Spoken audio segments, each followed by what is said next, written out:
All right, Martha, welcome to AI Exchange. So thank you so much for having me, Ashish and Mark. It's so nice to see you both. So currently, I work at a community college, Harper College, basically right outside of Chicago region, northern suburbs actually. And I've been a member of the college for almost 25 years. But yeah, so I entered my role at Harper College in 2001, and my background's actually in programming and database development. And Mhm. I was supporting a program called Tech back at the time, which was advanced IT training. And I thought it would be a great opportunity to learn more about the evolving field of IT. I evolved at Harper because I really found a passion to help individuals transform their lives through learning. I saw that, Mhm. firsthand, and it really that's what educational institutions do, right? They offer opportunities to learn and to evolve and to grow, secure good employment, and then continue that lifelong learning pathway. So Okay. I've held multiple capacities at Harper College, but primarily has always been in the advanced IT career development workforce Mm. development space. All right. And then you have been doing this, building these tech education programs for 19, 20 years now, Yes. or more than that, right?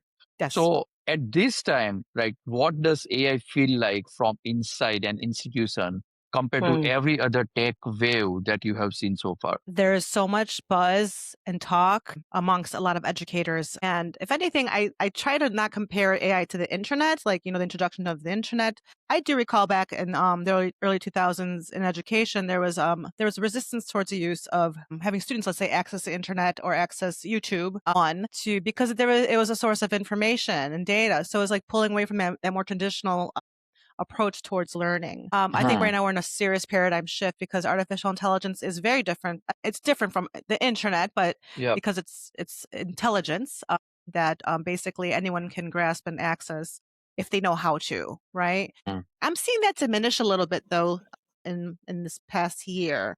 I think initially back when ChatGPT and OpenAI introduced, generative AI, Mm. that's when there was like a high level of concern Yeah. surrounding And now, time, some yes, backgrounds. I'm saying the approach of all the teachers that I know was it changes everything. So therefore, I appeal to your good behavior, and I call it integrity. Don't make my life harder. Don't use AI.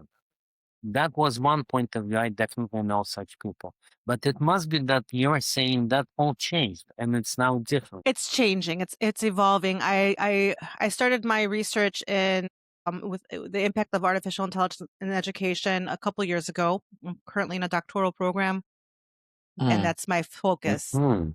So there's actually a lot of wonderful peer-reviewed articles and research available and accessible for anyone to access and read more into what in the academic space, like the research that is taking place currently. And there's a lot of different facets to it, but one that really intrigues me is the motivation piece. Like, why are you motivated to use AI? And and I find that perception also drives motivation. So if you have a perception that AI is negative. And if you're the Mhm. teacher with that perception, then the student will also absorb that to some degree. But then if you are an educator who has a perception that's a little bit more open towards, okay, I know what it is. I know what I can do with it. I know what guardrails I need to, put up in the classroom environment and just be confident in its use, then that perception also, I believe, is absorbed by the student. So Mhm. either way, I think perception will drive motivation, and then motivation to use AI will build self-efficacy or confidence in its use. It's changing so fast Mhm. every day. We have to keep Yep. up in education. And you're Yeah. So assuming that students do listen to the teacher and teacher influences the student. Of course. That Or is, of course, for me. It's not that they want to do just the opposite of what the teacher says. No. right. But also, if you think about it, our younger generations have such a good grasp of the use of technology. Says. Do. Sure. There's been a lot of movement even at the federal level. The Department of Labor recently released their AI literacy framework that offers like guidance and pillars towards, steps in and attaining literacy in artificial intelligence. So right now in Mhm. higher education and in even like, secondary high school setting sheets, and then, how exactly is it being used in healthcare, the different industries and yeah. I mean, within the school also, right? What I have observed is some of the teachers of some of the subjects, for example, language teachers, are very reluctant for their students to use AI. versus the math and science teacher. That is what I have been observing because I'm dealing with so many students, including my own kids. And that's where kids are completely confused because language teachers are punishing students for using AI. Science teacher sometimes encouraging to use the AI. And that's where students are completely confused. So I was reading one survey, right? It shows that 80% of college students are already using AI for their coursework across the United States. Yet, most schools have no formal policy or training plan. I am not sure whether it is true, but that's what my observation is talking with someone like you, Martha, and then following up other teachers and all that. So, like you rightly said, that industry is moving much faster, education is behind.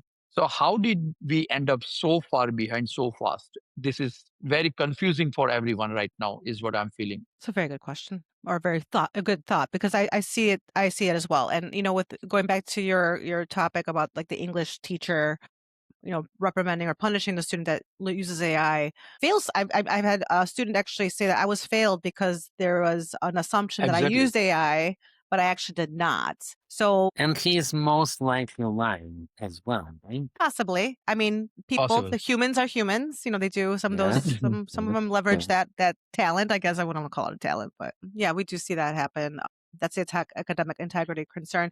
I think it's right now, like with our faculty at Harper College, they're doing some great work in developing like guardrails, or not guardrails, but basically like levels of assessment, like a level of use or no AI use in the classroom. That is going to be completely up to the choice of the faculty member or the teacher, right? That they will incorporate that into their syllabi. This is moving along, just very new, and being becoming like a policy, or more so like a guide for faculty to refer to. Like, I guess there's different layers in education. We have administration, we have our Right. leadership, and then we have our educators, and then we have implementers, those are on the ground and are actually seeing maybe more firsthand the effects of such a disruption taking place. So at Harper College, thankfully, in my work currently, I'm actually part of a group called the Innovation and Development Group at Harper College. It's more of a grant centric group that basically tries to secure funding to build capacity in different areas, spaces, anyways. And thankfully, I was able to visit with another area of the college. It's our teaching for our Academy for Teaching Excellence. So the Academy for Teaching Excellence is the professional development arm for our faculty. We came together a couple of years ago, and we're talking about artificial intelligence. Like, what are we doing? What can we do to help our faculty to start understanding that this is here and this is going to evolve pretty fast. We had so we established a pretty cool program. AI Immersion for educators. And basically, we were able to secure an internal grant to help fund the project. So what we did was basically develop quite a few like AI literacy labs, AI literacy. But we had roundtables initially too. We had roundtables with faculty to learn what is it that, what are their concerns? What do they Right. want? So we gathered information. So it was a project. It was effective. It basically was at least structured learning that was offered to our faculty. We have excellent technologists in the academy that do this work continuously. So, and then we were able to also look at some consultants to help come in and do some work with us as well. But in the second year of the project, which is right now, we saw that there was a disconnect with our high schools, basically because we were seeing incoming students, our sender high schools, those students that would come into the college. They were coming with some AI skills. So what are they doing in the high school level? We weren't aware. So we were fortunately able to establish an AI educators consortium with our surrounding high schools to start a dialogue. We've learned that some of our district, or there's one district in specifically, has a wonderful framework in place that they rolled out. Very nicely structured. And what they said to us was the only way that they were able to do this work was because their leadership said, you have to move forward with this, and we need you all to come together and develop some sort of a framework for our teachers. So we need to start with our teachers and our staff, and then we'll go to the students next. So that's where it starts. There has to be, leadership needs to support an effort to become more cohesive within any institution, whether it's large or small. More interested also in understanding how it is getting received to the students. because you also might be aware of that just 2 weeks ago, Eric Schmidt got booed at the University of Arizona commencement on May 15, 2020. I mean, very recently, right? By the graduating class. So, what does that moment say to you about the disconnect between how institutions talk about AI and how students actually feel? I mean, I think maybe institutions there's again, it depends on the culture within that institution too. Yeah. Some institutions are huge like advocates of AI, like yes, we're going to move forward. They're doing some fantastic work to make that cohesive environment happen. And there's other institutions that are maybe a little bit more disconnected, and also maybe in any case being disconnected by the from the student's perspective. You know, there are students that we know have their opinions of resistance towards the use of AI. And we need to delve into that a little bit more and understand that. And it's a choice, right? You have a choice to use it or not use it. And I think that's something that we need to keep reiterating, that it is always going to be a choice. We have individuals that do not access the internet or do not use technology because it's their choice. But it's hard to say that because as we've learned in the past 20 years, how everything has become so digitized, you know? Yep. You know, once the smartphone was introduced, and then we have these social channels come out of, you know, everywhere, social media, you know, we're just seeing most everyone having some sort of touch towards technology. Yeah, correct. Yeah. And, you know, we need to, the way that we prepare all our communities, including students, I'm going to answer your question in a minute, is through literacy. But I guess going back to what your point is, there's a disconnect between what is maybe perceived by the student and from the leadership of that institution, right? You know, like maybe thinking, oh, they'll perceive AI in a good light. Yeah. But what I Yeah. hear from you, Martha, is that it's the leadership that's deciding. Yes. You mentioned the example of the high schools around you. It was lucky that the right people were at the top and they were leading. Yes. You know, we're in a technological age, and we have been for some time, ever since, you know, the mid 50s, you know, like we've seen technology really advance, you know, through space exploration and so forth. And I'm wearing my I Am Artemis shirt because I was very enthralled when I saw that we were able to launch a rocket and have humans within, you know, I find that amazing. Technology's here. It's going to evolve. And having leadership in any organization, whether it's a school or a small business, having some concept of what artificial intelligence is, and having a more of a supportive, open-minded approach, and we need to understand it and see if it will benefit the organization or institution. Having that mindset, it's really important. And then having the buy-in, you know, to assemble a plan. The negativity that you see is because of the fear that they will not get any work. That's a fear, or is it something else? Oh. Or they even don't know why, or it's just like they don't want to come out of their comfort zone and learn the new things. So why so much negativity? Well, we've done some surveying of students. We've received some feedback, and it's nice. The commentary of those that perceive it in a negative light are more concerned of the environment, more so concerned with the environment and what the data center impact is to the environment. You know, the water usage, you know, even like the electromagnetic vibrations that come out of data centers, which I think we can't really measure yet, but there's the environmental impact concern. So that's what I actually have seen. Other that has been shown in the surveys. Other comments have been more so surrounding, like, I don't need AI. I can use my own brain. I'm capable. And that's great, you know? So that's what I've seen. But I think more so the concern comes out of the impact to the environment. Yeah, and then that is big, right? Because I also heard something is going on in Utah. They are constructing very large data center, and then there are a lot of protests concerning the environment, despite the fact that they are saying that whoever is building the data set will produce their own electricity using solar, and then they will circulate the water. And they give some data that cooking the potato chips sometimes use more water than the data center, but still somehow that is in people's mindset that it is not good for environment. So I think that's a big factor. So yeah, and in terms of generally speaking, educators are also having this kind of point of view, Martha, like, or it's more like a younger generation. No, I mean, we have educators that love using it, you know, and I've talked, and they're mostly in the STEM fields. Those educators or faculty in the STEM field are more like, yeah, I'm using it to help me like develop new assessments. I'm using it to help grade my papers or my students' assignments. They're finding ways to leverage it to benefit their time and to create more efficiencies. Why not? That's what we try to do in general because life is so busy. But there's those educators that are just really concerned with its use because of diminishing the cognitive growth of a student and so forth. So it's interesting though, and it's such a I think we're so in the infancy still of where we're at with artificial intelligence in general, and especially in the use of in education. We're going to see things change, and a lot of things have changed so much in the past year. I just saw this new. I'm looking at it right now, but the California State University released a pretty substantial survey from 94,000 students, faculty, and staff voices. I just accessed it yesterday. I haven't read it fully, but it's really some interesting findings within. I mean, it's a large sample, but Yep. yeah, some really interesting information. But it says like here, 82% of students worry about AI and job security. Oh, correct. So we know that AI is going to impact some certain jobs. We're Yeah. seeing that in customer service mostly right now, right?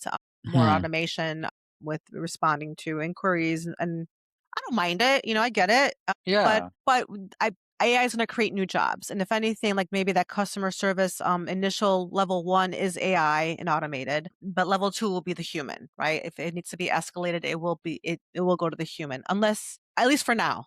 At least Yeah, I think the major challenge, I was reading that World Economic Forum survey, right? So it says that 65% of children in school today, they will work in the jobs that do not exist even right now. So for example, space exploration, people are sending some robots onto Mars with the help of AI and some research in molecular biology. So they don't know that what kind of job will be there in future.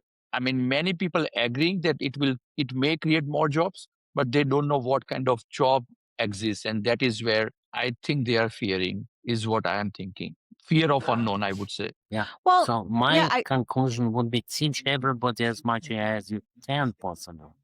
Because I think that's the real problem. I think that when the person is concerned about what the consumption, I don't think that he really means that what consumption stops his progress. It's just an excuse.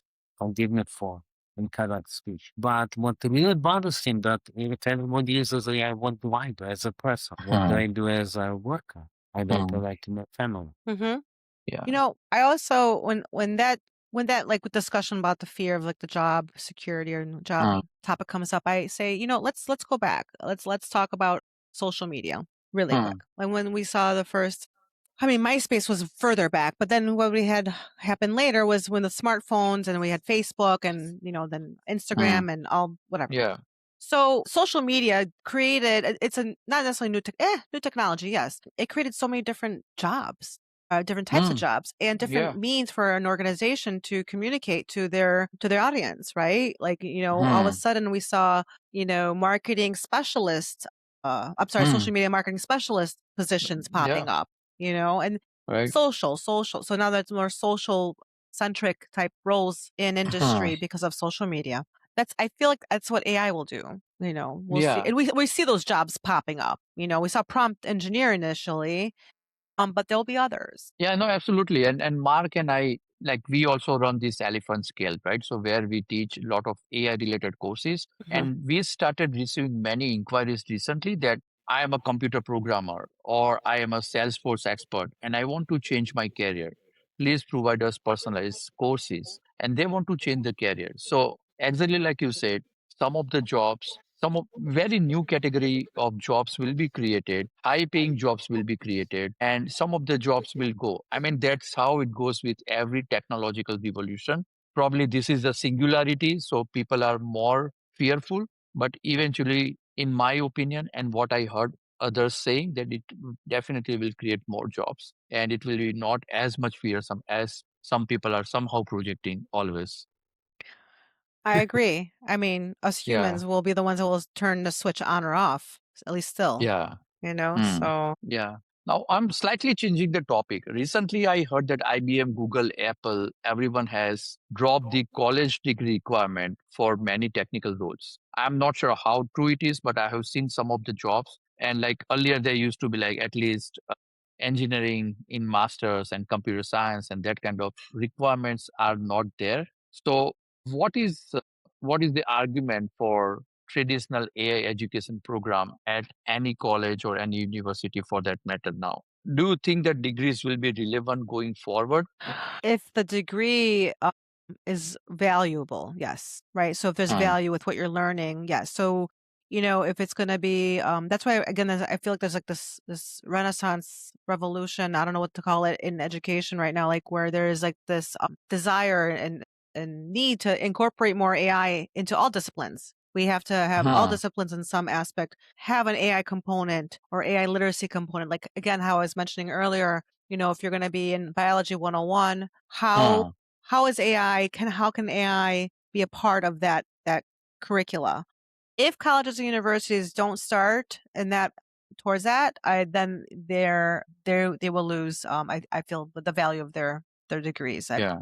Because, well, going back to what you said with Apple, Google, and so forth, there's a lot of Yep. self-learners. I'm trying to self-learn too in different Hmm. ways. I don't have time to learn everything, but I'm trying to learn more about the automate, like, creating, making AI work for you, right? And it's a challenge, but when you don't have the time to delve into, but I'd like to learn more about that. And I think that's valuable. I think that's what's most likely used in or will be used in the workplace Hmm. more broadly. I know that that is happening right now, Yeah. No, and then on some of the job boards, I recently heard that even the financial jobs and healthcare, they're saying that they want AI ready workers. Now, how as an educator you translate, right? What you can bring as an educator in your school so that workers will be AI ready. Is it Chat GPT or Claude Cowork or something beyond that? there's different flavors out there to learn from, right? Like ChatGPT has its Yeah. own essence, Claude has its own, and we don't know who uses what in the enterprise. Chat has, Hmm. I don't know the fact behind it, but I believe it's most widely used. But I can't speak to that. I guess if anything, to answer your question, it's starting with that fundamental level of literacy.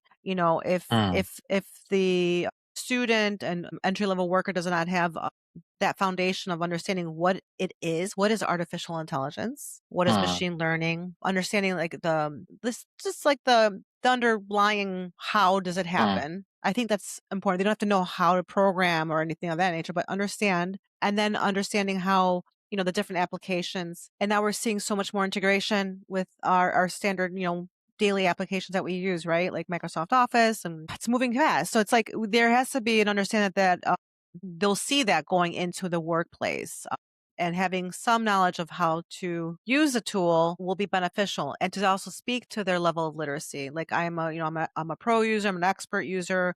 Oh, I think I'm like, I'm still learning, but I do understand. Like you have to be honest. You can't go into the workplace and Yeah, say like, what you're doing. And then all of a sudden, exactly.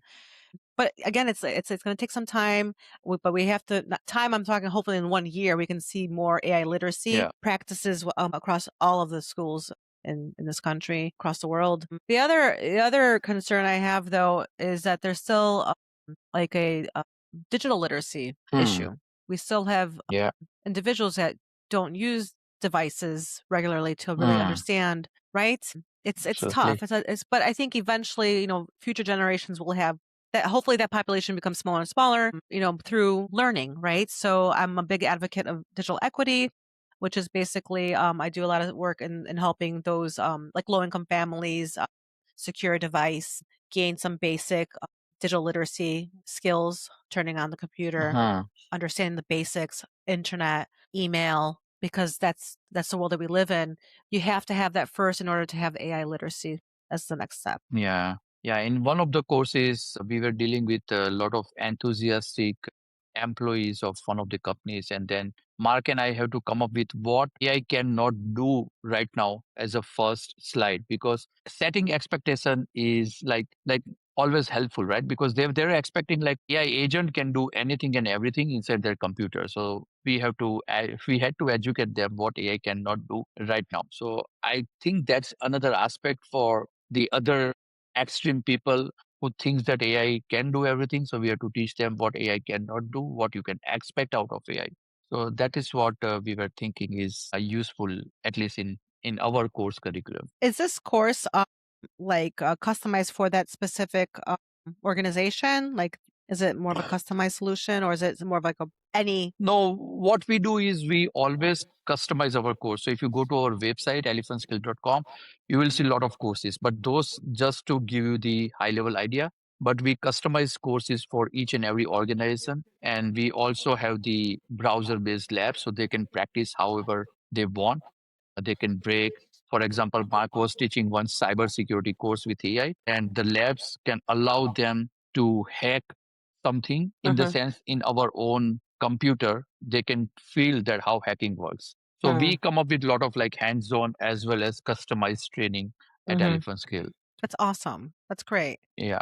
I Yeah. relate to that work, and that's where I came from. I came from more of like the innovative arm, the non-credit arm at the college, where we were able to develop a learning solution on the quick. And that's how artificial intelligence came to Harper College. Actually, we were prompted the opportunity through a partnership between Intel and the American Association of Community Colleges. Intel said we need more AI literacy. We need more engineers.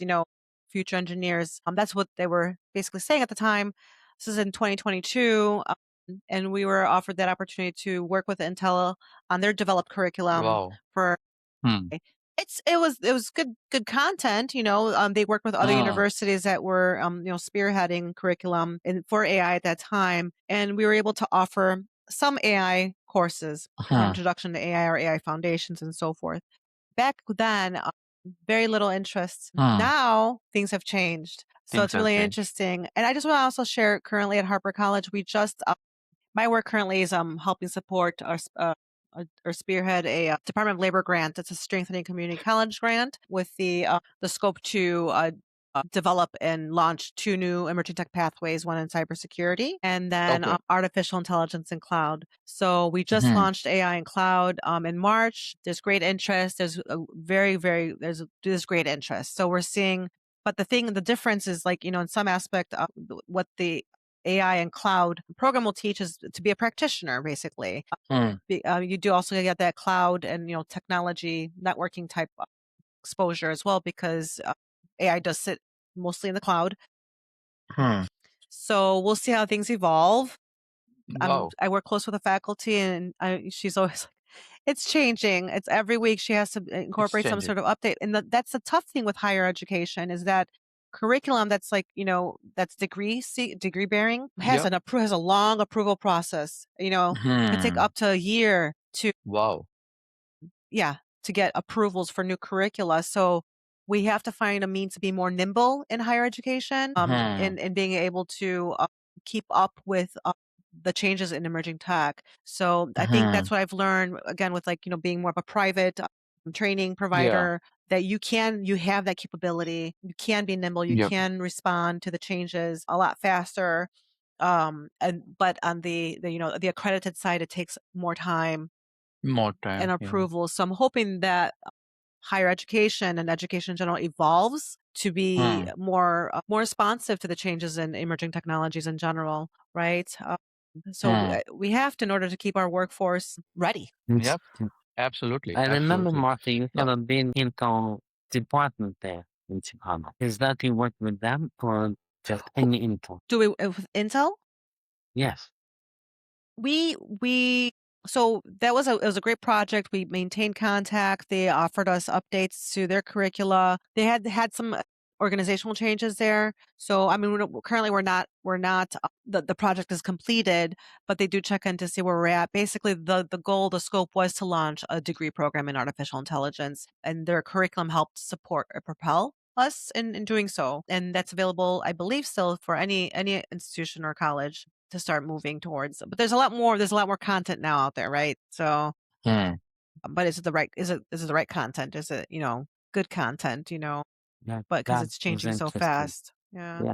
So yeah, there's Now, some interesting stuff happening. I'm so if sorry. I can summarize right now, then it's kind of our good guys or our bad guys. On the one hand, we are maybe bad guys because maybe AI will cancel our need to think.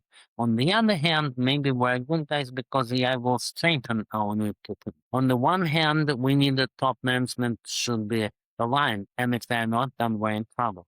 On the other hand, anyway, that's a grassroots movement, and people will demand AI education. Am I right that I see a positive and a negative as an answer to every question that we have discussed so far? There's a positive and negative, but we have to also look at it from the light that it could also be the positive to me is that AI can serve as like a teacher. I learn from AI. It actually helps me structure my ideas in a manner that I perhaps did not necessarily see at that time. Yep. So it helps me evolve my way of thought, and I don't find that to be artificial in any way because it's my mind that's evolving with what I see as an Yeah. output.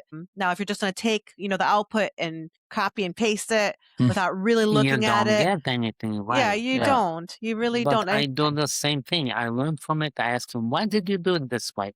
And it tells me that's a better practice than what you have been doing. Yeah. I think it also Yep. helps a lot of individuals, like students that have like language barriers, and it helps maybe simplify the content that they're basically Absolutely. seeing. There's a lot of benefit to it, and I think that's where we need to focus on in education and in industry in general. We all know that technology can do harm.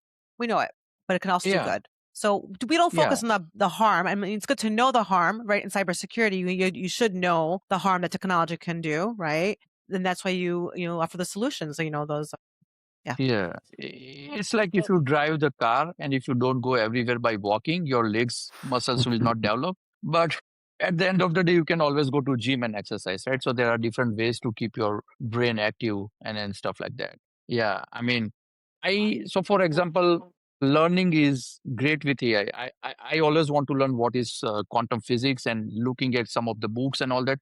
I never truly understand. Then I just went back and start asking, explain me as if you are explaining to 5-year-old kid what is quantum physics. And then slowly and slowly, the kind of example that it give, I would never expect that anyone else could have given that kind of example. Now I understand quantum physics very well. I studied quantum physics. I passed a course, but I never understood like this. So these are some of the very real use cases, and learning becomes so easier now with the help of AI.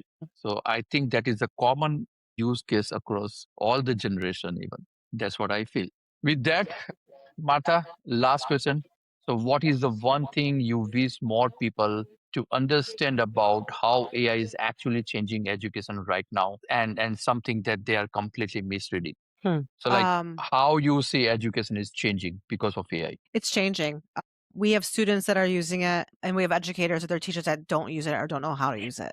And we need to make that disparity go away. We need to have a literate educator workforce, and in order to be responsive to the students' needs. That's one thing I'd like to see happen in this next year. Now, again, the choice to use or not to use that's always going to be there. And I'd also like to see more cohesiveness within higher education in the sense of how can we work together to be more of to make a greater impact as a collective versus more like siloed approaches towards offering these type of Yep. AI literacy solutions. There has to be a dialogue. Also, we need to hear more perspectives and talk through the concerns. Those concerns are, and I'm not saying those concerns are going to go away. They may, Yep. but let's talk through that. So, but that's what I would really like to see right now, having more of like a balance in the classroom so that we can evolve with Yeah, with we can evolve. as AI evolves, right? It's Yeah. changing so fast, and I'm afraid that we're gonna lag in education. Okay. Yeah. Perfect. Thank Thank you. you so very much, Martha. It has Oh, this been is fun. pleasure talking with you. Yeah, it's Sure. just fun. We Anytime. wish All you right. Thank you. success. Yes. Likewise.